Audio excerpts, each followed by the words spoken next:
knows that God calls us to awaken him, how will he find us when he comes? Awake and ready. And when he asks us to dedicate our lives ever more perfectly to him, how will he find us? Awake and ready. Let's pray together.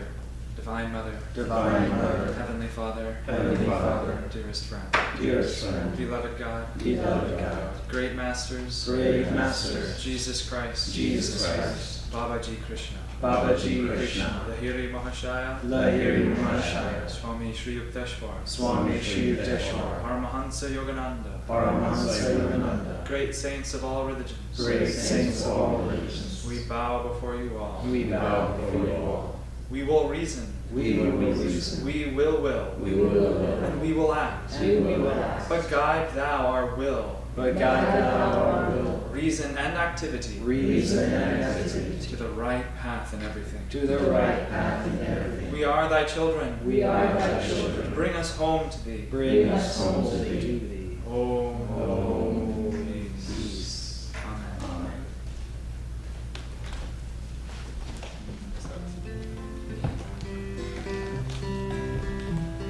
We Sylvia, what is she, that all our swains commend her? Holy, fair, and wise is she. The heavens such grace did lend her, that she might admired be, that she might admired be. Is she kind as she is fair? For beauty lives with kindness. To her eyes love doth prepare, to help him of his blindness. And being helped inhabits there, and being helped inhabits there. And to Sylvia let us sing, that Sylvia is excelling. She excels each mortal thing, upon the dull earth dwelling. To her let us gardens bring, to her let us gardens bring. To her let us gardens bring, to her let us gardens bring.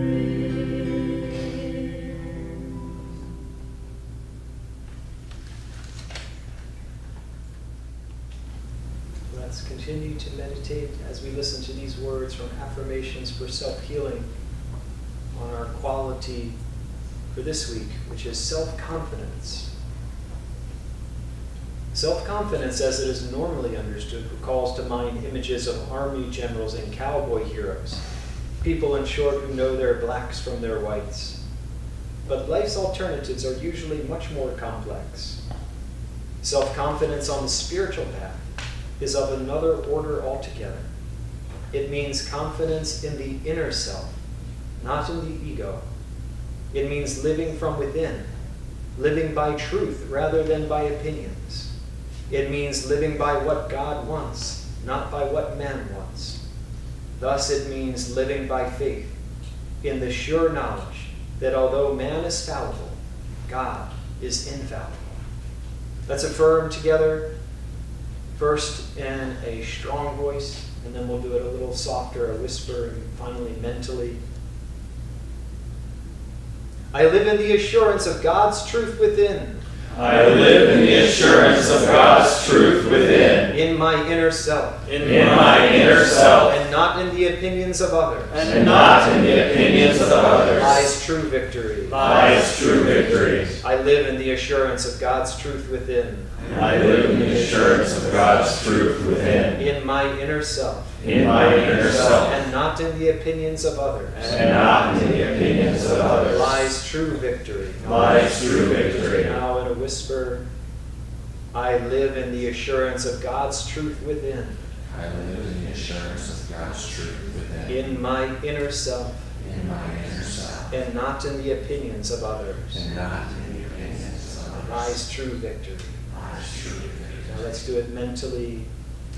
I live in the assurance of God's truth within. In my inner self, and not in the opinions of others, lies true victory. One more time mentally with deep feeling, broadcasting from the point between the eyebrows, the superconscious center. I live in the assurance of God's truth within. In my inner self, and not in the opinions of others, lies true victory. Pray with me silently. What matter if people blame me? Of what importance is their applause? I live to please thee, Lord, confident that when thou art with me, I am protected, though it be from an enemy horde. Om. Peace. Amen. Good morning, friends. Good morning. Good morning. Dharma Devi is on her way up to Ananda village with Cora and Aaron and Kathy. They're doing a sharing nature retreat this week. So we miss her. And I'm Narayan, if you don't know me. This is my dear friend and brother Keshava, spiritual brother. And I am going to share from Rays of the One Light. These are weekly commentaries on the Bible and the Bhagavad Gita. Part of what Yogananda brought to the West was original Christianity and original yoga. So these are drawing on those truths.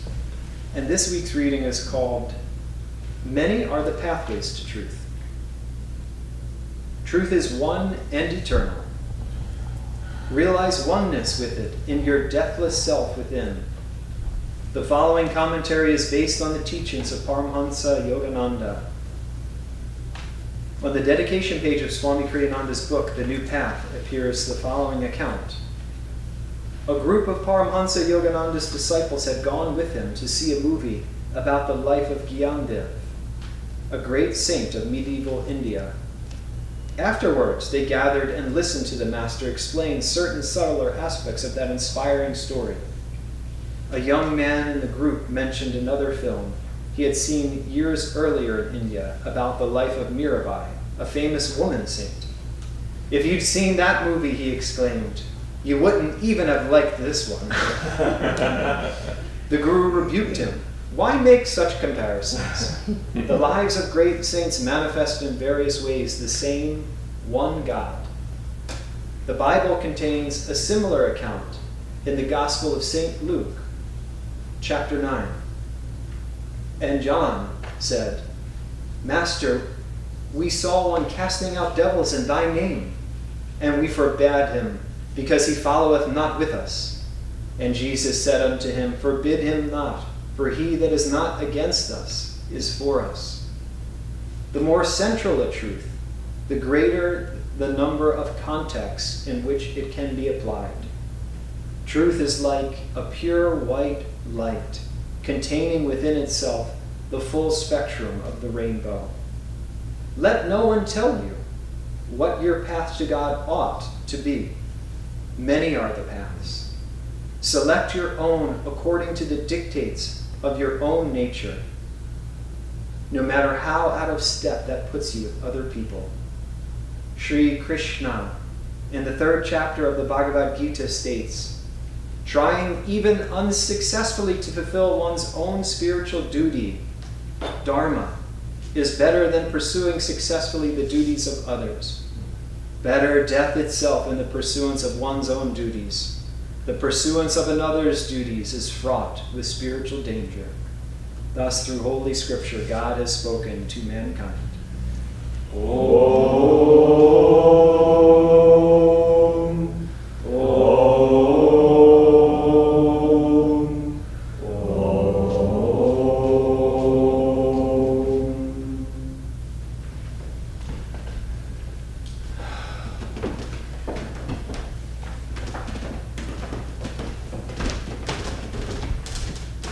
Good morning, friends. My name is Keshava, for those of you who don't know me. I'd like to begin by reading a Whispers from Eternity. This is, Intoxicate me with the wine of thy love. Intoxicate me with devotion's wine. I will drink of thee until death. My earthly desires are now dead, and I will live in thee forever. A thrilling current runs through each cell of my body, and through every opening of my love for thee. Saturated with devotion, I will enter the heaven of thy presence. Groping blindly, the urge of my devotion suddenly flings open the secret door in my soul. Oh, what bliss I feel on beholding thy light.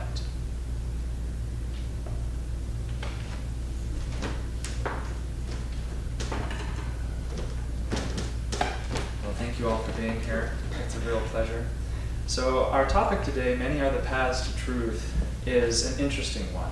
And when I read the topic for the first time, my initial reaction was to think, well, there may be many outward manifestations, but the road to truth is essentially one. And it's one of interiorizing our energy into our center, into our spine, and raising it up to our higher centers of awareness, ultimately to the spiritual eye. And I was a little bit disconcerted because I thought, oh no, maybe I'm totally off the bat on this one. But after reading a little bit more, I think that that is essentially true.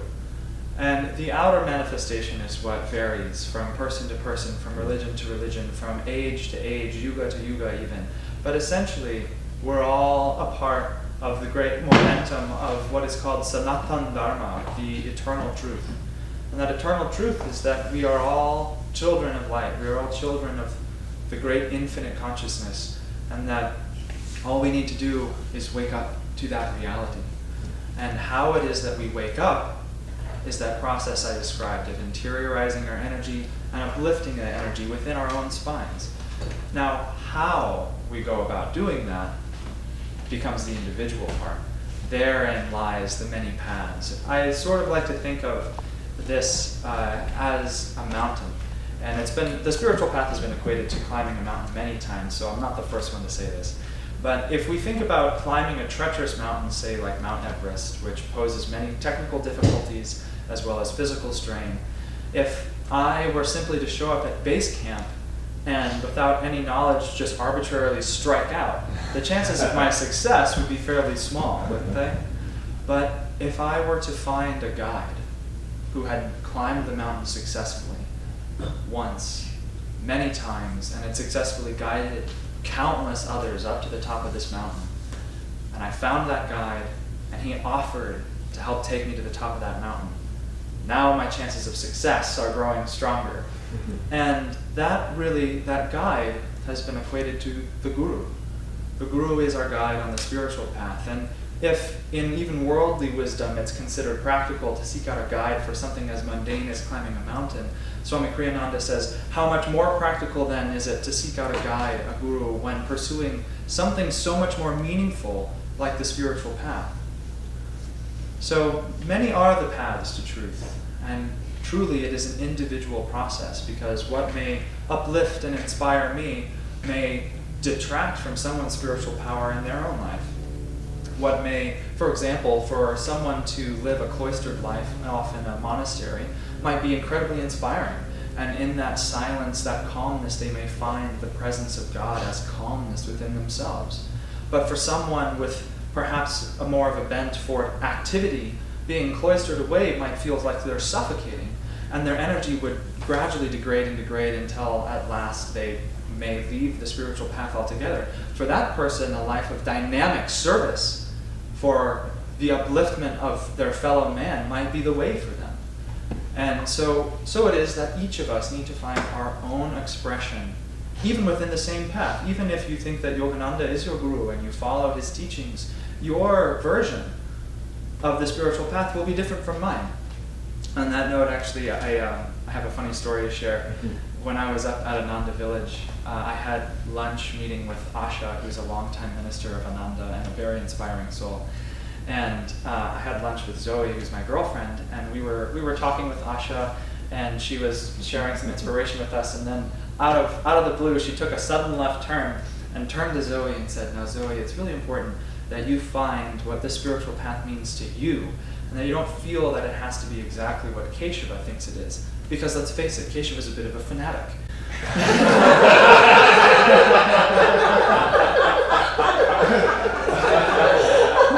If the shoe fits, wear it.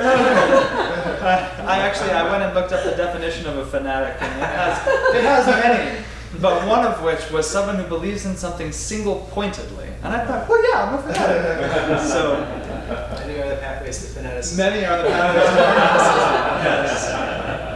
Yeah, they get you young.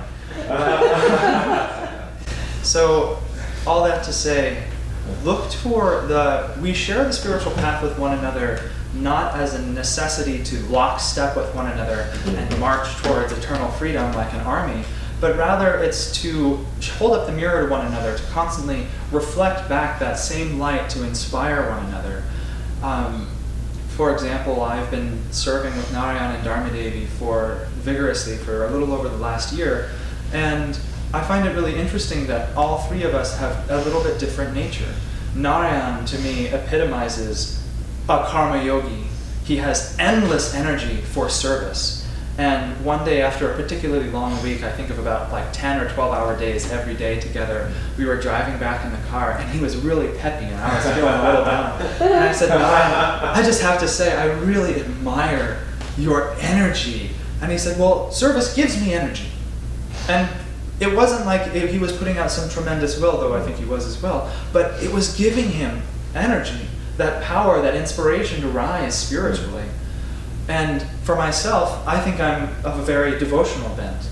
I find that chanting, praying, rejuvenates me in such a rich and entire way. When I was preparing for this service, I foolishly began by thinking about the topic, and I read my texts, and I sat there with my pen and paper, and I thought, well, these would be some good points to speak about. And after about an hour, I felt more and more tense in my heart and in my mind, and I realized I'm not getting anywhere. I could get up and give this talk, but it wouldn't be from inspiration. It would be simply a recipe cut together by the knives of my intellect, which, frankly, none of us want to hear. So finally, I took a moment and I tuned in, and I said, Lord, you've got to help me, because this isn't working. And I felt the inspiration to go chant.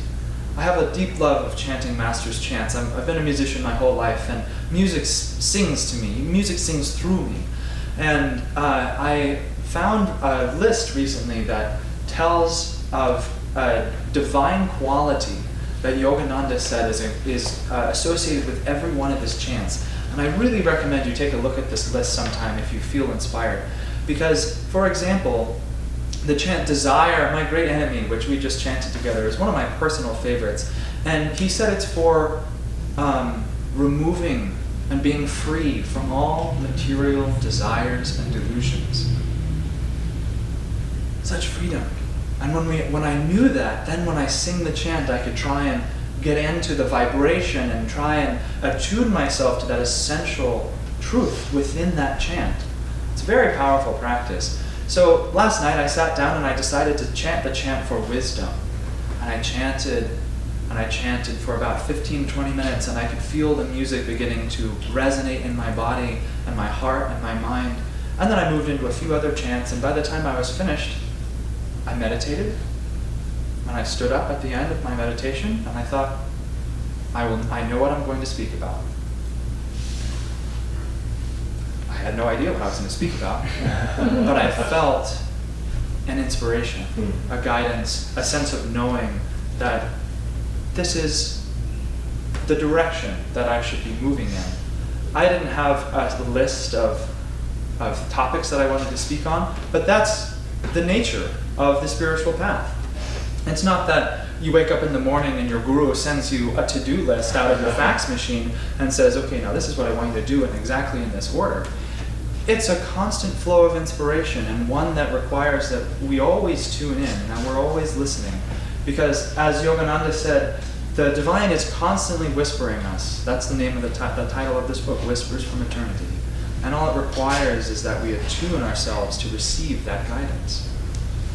I wanted to talk a little bit briefly. I thought it was interesting that the topic, Many Are the Paths to Truth, was connected to the affirmation for self-confidence. Because I know that often when in life, let alone our spiritual life, when confronted with many different opportunities or paths, it can become challenging to try and understand which is the right path to take. And what I was inspired about is the affirmation for self-confidence, like Swamiji said, and kind of brings to mind normally someone who is self-assured. But then as we practice, Swami really talks about self-confidence as being self-confidence, confidence in the higher self, not this little self. And it really got me thinking about the necessity for deepening our relationship with a spiritual teacher or our guru. Because the guru always knows what path is best. And the more we can put our faith in our guru, the more we can take that leap of trust, the more we will learn that it is, in fact, a true relationship and that he is looking out for us. I made a pact with myself about last year. I finally sat down and I said, Lord, I've been trying to guide my life for the last 2 decades, and it's not working out so well. So I'll tell you what, let's change things up a little bit. I will do whatever you put in front of me to the best of my ability, and I trust you to put the next thing in my path. And that's what I did. And I have to say, it's been the most inspiring and uplifting year of my life. I had no idea that I would be where I am today. I had no idea that what would transpire did. I just was willing, and I made the pact to myself. I said, no matter what comes, I will accept it, and I will be grateful for it, and I will embrace it as a gift from the divine.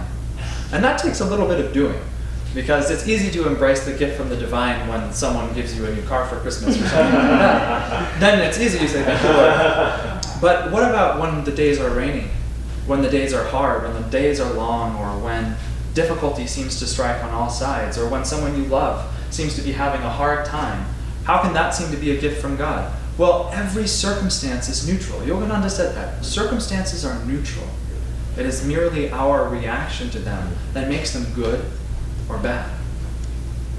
I encourage you to meditate on this and try to take this into your daily life and take it into the battlefield of your daily life, moment to moment. How many times in a day are we confronted with opportunities that we shy away from? Simple things like when your alarm clock goes off. That's an opportunity to rise joyfully and greet the day. How often do we instead, 5 more minutes? It's an opportunity. And if we could learn to grasp it, we would discover more and more of that divine energy latent within ourselves. As an aside on alarm clocks, I recently discovered, after years of anticipation, that I could set a song as my alarm clock sound. Joy of joys. So I set Desire, My Great Enemy, as my alarm. And so at 5:30 in the morning, I hear the beautiful arpeggio on the harmonium, and I hear Dharmadas sing Desire, My Great Enemy. And I throw off the blankets, and I'm singing Desire, My Great Enemy as I'm taking a shower and getting ready for my meditation. It's been a wonderful practice for me. That chant might not be for you, but chanting actually, especially first thing in the morning, is incredibly powerful. And specifically, actually, Yogananda said the chant Door of My Heart, he said to chant it first thing upon waking in the mornings, because it helps to reconnect our connection with the divine, our relationship, our personal, loving, devotional relationship.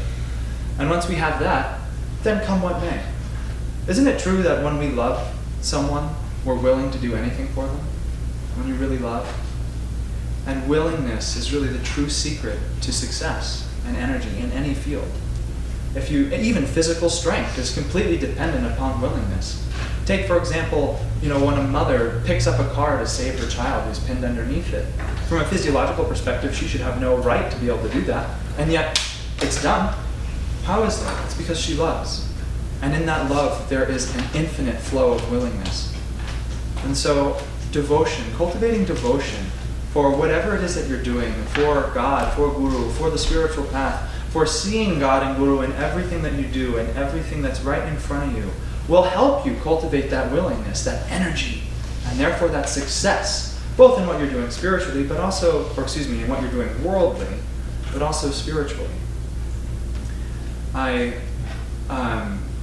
been reflecting a lot on trying to see circumstances or people even as like one of the 5 masters in disguise. Because I've heard stories of Babaji. For those who don't know, Babaji is this avatar here, second from your right. And there's like fun tales of him taking various forms and paying visits to disciples, and then only they discover later that he actually was there, and they're like elated by the fact. So I've been on my prowl looking out for the masters, and I was walking to Larchmont the other day, and someone passed me. And in LA, a lot of people don't really like to have personal contact when walking on the streets. It's very much the blinders are on.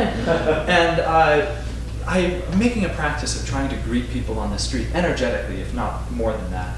And I saw this person and I asked myself, is that Babaji in disguise? And I'm not sure the answer was yes, but it was a fun question to ask. Because the masters are omnipresent. Divine Mother is omnipresent. Divine Mother is in all of us. And so, in a certain way, yes, Babaji is in you. Babaji is in me. And all it takes is our willingness to see him there. And the more we can see our guru, if we have one, or a saint, or Divine Mother, or just that omnipresent good in everything, the more we'll become intoxicated by that devotional presence. And the more we love, the more energy we have. And then it doesn't much matter what obstacles lay on the path before us. We'll overcome them because we love. And on that front too, I feel inspired to share a story from the Mahabharata. In the Mahabharata, there Arjuna, who is actually a reincarnation or one of Yogananda's past lives, and Arjuna is the greatest warrior in all the world. And he is forced to go into exile with all of his brothers for 12 years.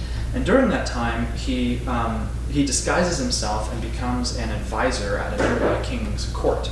And he passes his time and nobody knows that he's Arjuna, the great warrior. And then there comes a time when that kingdom falls under attack. And Arjuna's sitting there thinking, well, I am the greatest warrior in the world. I really wish I could help them out. But I can't let go of my disguise. What will I do? And so through a series of circumstances, he ends up taking the king's son and tells the king's son, I will be your charioteer. You be the warrior, I will pilot your chariot, and together we'll find victory. And they go out onto the field of battle, and the king's son is all full of hot air, and he's telling everybody in the kingdom, I will go and I'll destroy the whole army single-handedly, just you watch. And he goes out, and they ride out, and they see this massive army. It's like in the millions, and within those as well are great heroes, great warriors on the other side who have come to destroy their kingdom. And the king's son takes one look at this army and loses it. Just absolutely loses it. He literally jumps off of his own chariot and runs. This is the ultimate disgrace at the time for being a warrior, to turn face and run from your opponent. And Arjuna, his charioteer, is yelling after him, come back, you must fight, you have committed to this, you must do this. And the man, he just can't. It's too much. And reasonably so. I mean, in the context of the story, he's literally facing an army. So finally, Arjuna also dismounts the chariot, runs after him, and takes him and says, I am Arjuna. I am the greatest warrior in all the land. And the guy still can't get it together. And finally Arjuna says, listen, I will fight. You pilot the chariot. And finally the young man consents and gets into the charioteer's position, and Arjuna takes off his disguise, and they ride to war. And in this sudden moment, Arjuna destroys the entire army. But what I loved particularly about this is in that moment, it says in the Mahabharata that man became a great warrior, and that though he was filled with many arrows, he never fainted from the pain, simply because he had been in close proximity with Arjuna, who was the greatest warrior of all. And by their proximity together, he had attained that same level of greatness. And that's really the power of the Guru. That, I mean, how many times in our own lives have we faced the foes of our life in front of us and thought, no way. But we have a Guru here. And the Guru is trying to help us, and the Guru will transform us into something that is far greater than any of our obstacles, if only we're willing. If only we're willing. Thank you, friends. Desire my great enemy, with his soldiers surrounding me, is giving me lots of trouble.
beloved God.